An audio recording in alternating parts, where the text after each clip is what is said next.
Okay, so winter time is upon us. Well, kind of. As much winter as we get in the UK, that is. We've had a couple of um, cold nights and days over the last couple of weeks. And the one thing that I've noticed is the range on my EV has suddenly dropped. So during the summer, a full 100% charge on my EV, I was getting between 180 and 200 miles. Whereas now, on a full charge, I'm getting between 160 and 170. And that is purely because of the way batteries operate in the cold. It's a temporary thing. It's something that the anti-EV car market absolutely loves at this time of year is, oh, you can't drive your car, your battery's not going to last, you're going to break down in the middle of nowhere. Um, you know what? No, it's not true. I drive my EV the same as I've been driving it since I've had it. All during the summer, I've not changed how I drive. Not really, anyway. And there's three things I want to cover um, in terms of how I do drive. I have adapted a little bit, but that is my choice. It's not something that I've had to do. So the first thing, number one, is yes, your range has dropped. Therefore, if you are going to do longer journeys, you want to squeeze out every extra mile out of the battery as you can, so you don't have to charge en route. And there are a couple of ways you can do this. The most common one, and the one that we should do anyway, regardless of when it is actually be more aware of how we are driving. Are we accelerating and braking as we're stuck in traffic? Or are we more mellow, shall we say, and let the traffic slow down and we'll use a little bit of regen braking, and then we'll accelerate more slowly or less harshly, not slowly, but more harshly, just so we don't have to keep stopping and starting because that uses a lot of energy. It makes you a better driver as well, because you become more aware of the traffic and what's happening around you. The second thing is to make sure that your tire pressures are correct. Most modern cars have got a tire pressure sensor on them. Most EVs have, and it does warn you. However, it's worth just checking that they are correct and they are suitable for the temperatures we've got at the moment. Because the air around us is colder, the road is colder, the tires will get colder as well. And a colder tire has less pressure in it than a warmer tire that you might have had during the summer. So if you've not changed, or so if you've not checked your tires for many months, since maybe spring or even summer, it would be worth. There goes my shopping. It would be worth you checking your tire pressures to make sure that they are still correct and not underinflated, because that adds drag.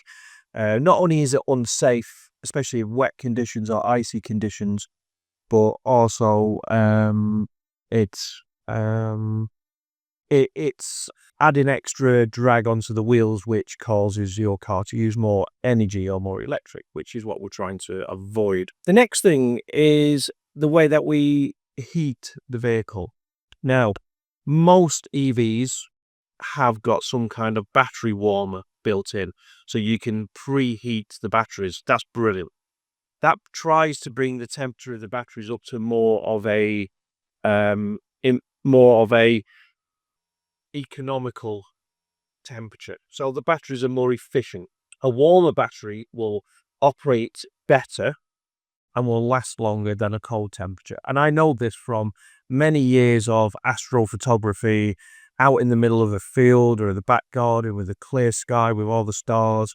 And when you're operating a camera, especially in sub-zero temperatures, which most of the time is when it's a clear night in the winter in the UK, the batteries in the camera last a quarter to a half of what they would do during the summer months. And that is just because of the way the chemicals work within the batteries.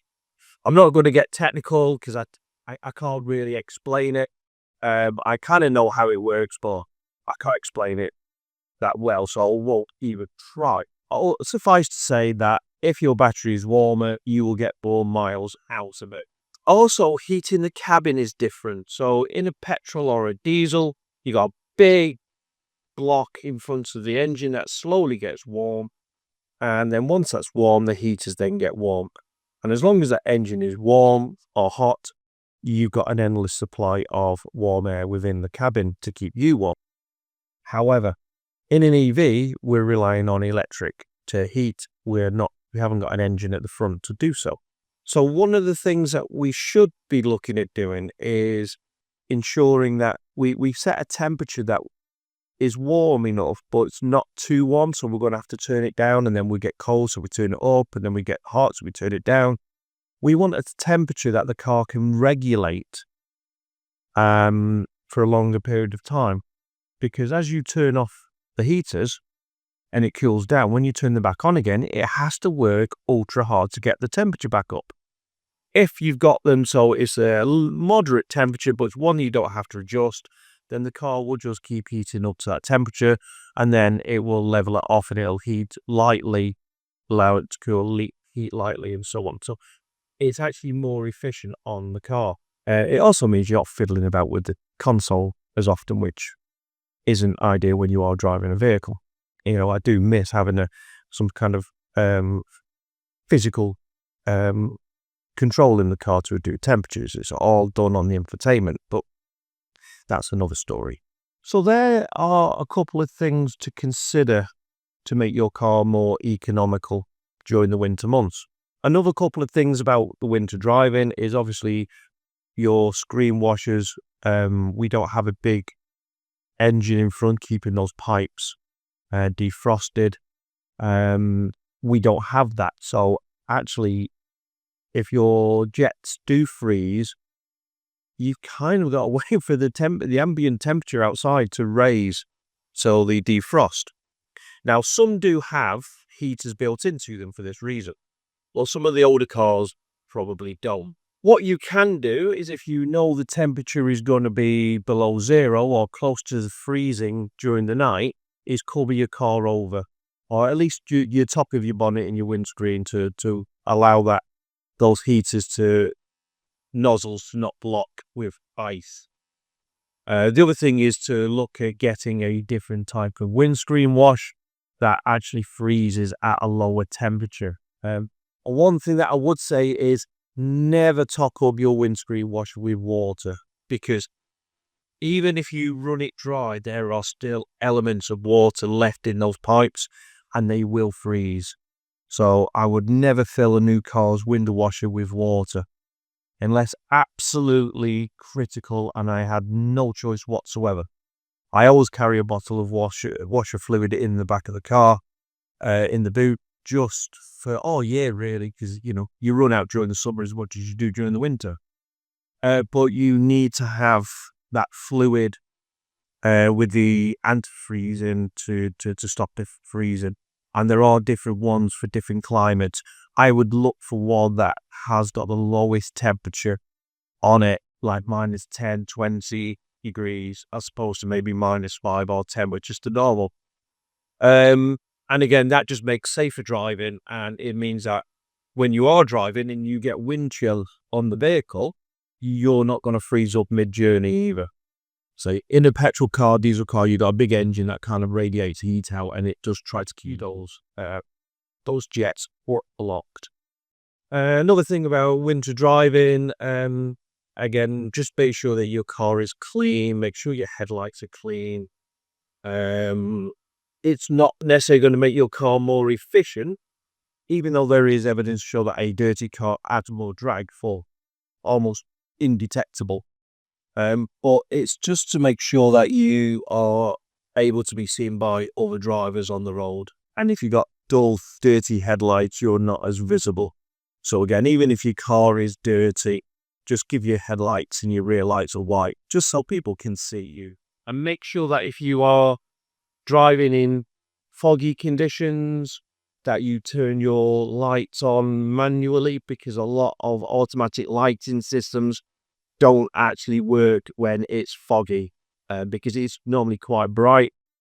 They actually don't function, so you could be driving with nothing more than your running lights on, and on the motorway, you might not be seen, especially like myself. I drive a white car, so I might not be as visible on the motorway because I haven't got my main lights on.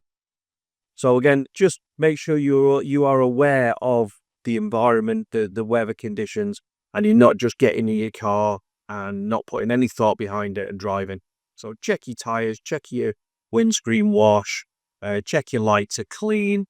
Tire depth as well is another good one to check, just to make sure your tires are suitable for the winter months, because obviously more rain or snow on the road requires more tread to slow you down or stop you. Okay, so on that note, hopefully there are a few tips for you to get through winter safely. Please leave comments below if there's anything that you feel I've missed or something you think is worth knowing for the wider community. And please like and subscribe, help me grow the channel, but it also means you don't miss out on any of my future videos. So until next time, goodbye.